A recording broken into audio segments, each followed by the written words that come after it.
भाई लिख रहा है कि भैया आप लोग पे अक्सर चोरी का आरोप क्यों लगा देते हैं लोग। एक बात पता है भाई, इस दुनिया में अगर कोई हमारी बराबरी नहीं करेगा ना तो वो हम पे आलचन लगाएगा।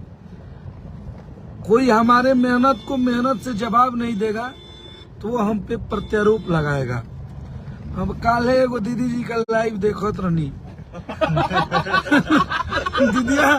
दीदिया 5 साल पहले हम तो भगवान का कहीं कि हम सुनला नहीं कि हम तो जौन होगा सबके सुनावले नहीं ढोलकवा वाला वो सुना नहीं। तो दीदिया कहती है कि हमार गाना चुरा के गा दिले बने लोग। अब का हम कहीं जा दो तन के ऐसी मान लो 5 साल में ना बाजल तो कम से कम अब की बारी कुछ हाँ कुछ अपन चल जाओ ठीक बा कुछ चलो। अब का तो हमने के छोट कलाकार के दबाव तनी अब बताओ ये भाई माने अब केहू के झूमरो अब गा दिया छोट कलाकार हो गई बताई।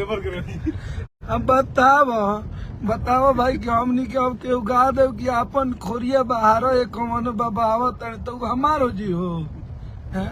हमारा गवैले बनी हम तो पूरा बियाह के परपंचे गवैले बनी कलू जिले खोला बबुआ पलकी के बढ़िया साली जी सहारा करो स्वर तो हमार हो गईल। ये मर्दे लेके कहा हम कहीं का माथा में हो गईल बा तनिको मैंने सब ये मार्केट में तू कि कुछ बोल के आ जाए के बा।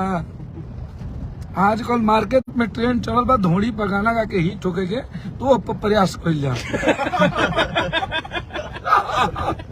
धोड़ी पकाइए 100% हिट पाइए तो धोड़ी पकावेला अपना